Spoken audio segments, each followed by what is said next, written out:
We've been talking throughout the show, teasing Steve Riley's appearance here, and you know what? Steve Riley is a great delegator. He has sent Assistant Town Manager Josh Gruber in to talk budgets. Steve doesn't want to talk budgets. That's what delegation's all about, right, Josh? That's right. We are going through the budgeting process. It's the month of May. You've been through this before on the county level. Now you're here doing it on the town level. An interesting budget from what I have seen of it so far, because it is significantly smaller than the last couple have been, obviously because some of it's storm related, but tell us a little bit about why it might be smaller and why you've gone to 2 years.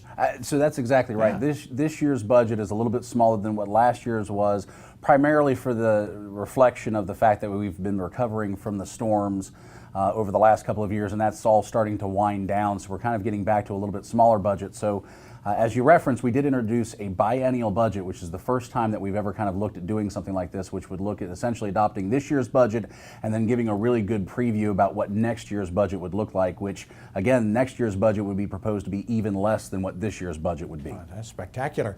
In this year's budget, what do you see as kind of the priorities? What's different from what we've seen the last couple of years? Well, we've got a number of active projects that are going on right now. You know, the development of the Celebrations Park is certainly one of the biggest ones that we have out there.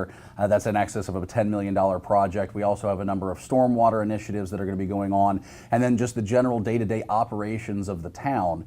And so what this budget calls for is a 0.38 mil increase, which, to kind of give you some perspective on that, it's about a little over $1.50 per $100,000 of value for a resident, or about $5 for a $350,000 home. And so essentially that is an increase that we are looking to take because the state law require us to use that millage increase or lose it forever because of the restrictions of Act 388.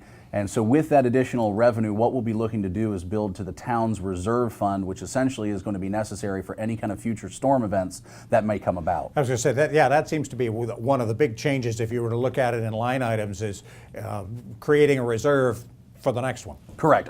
Our current policy was to have somewhere between 25 and 30% of our operational budget set aside as a reserve. We're looking to increase that to now being 35 or 40% of our operational reserve, just because we now know from having been through Hurricane Matthew and to a lesser extent Hurricane Irma, what the true expenses we might incur would be in actually responding to a storm event. Okay. I've read that public safety spending might be a little bit down. A better deal with the county, with the sheriff's department? No, actually, so the sheriff's office funding would be, just the same as it has been previously. Where you see a reflection in the public safety is a reflection of the fact that the town closed its municipal court this past year. And so essentially the costs that went towards the overhead of staffing and then funding that operation have been removed from that budgetary line item. All right. A construction project, one of those that is coming up, we've talked about Celebration Park. The whole area up and down 278 through the Coligny, not Coligny, the Shelter Cove area. That has already started. We got shovels turning. There are orange barrels out there, yes. Yeah.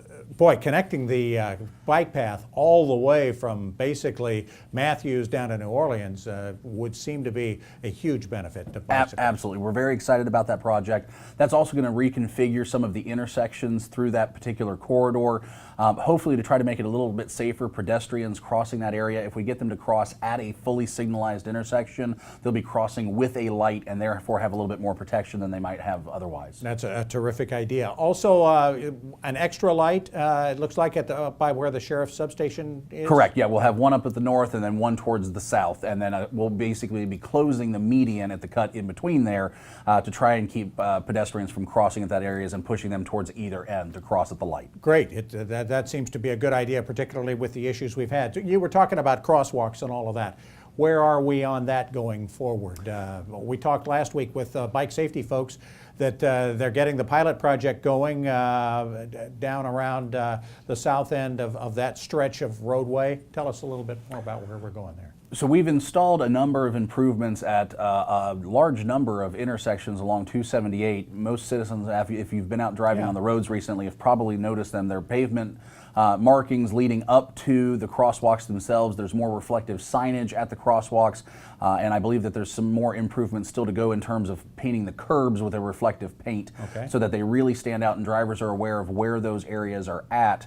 We're also then working on doing a follow-up pilot program at the Yacht Cove intersection, that's where we're what going to I'm be talking putting in some lighting. Okay. And lighting is a very sensitive issue in this area, and so we're kind of wanting to do this as a trial run, give some feedback from the public about what their thoughts and comments are. If it seems to be well supported from both the public and from town council, then we'll look to probably expand that to other areas along 278 as well. Good stuff. Folks can have input on the budget at Tuesday meetings on the 14th and the 21st, and then big town council meeting that would probably be their best shot to get their 2 cents in. Absolutely. On June 4th, we'll have a regularly scheduled meeting of town council, and at that point, the public would have an opportunity to come up and speak about any aspects of the budget or the proposed programming within it that they would have any comments on. All right, or talk to your town councilor. That's what they're there for. Thanks so much, Josh. I appreciate it. Thank you. Josh Gruber, the assistant town manager of Hilton Head Island. Up next, a walk for a different kind of cause. Stay with us.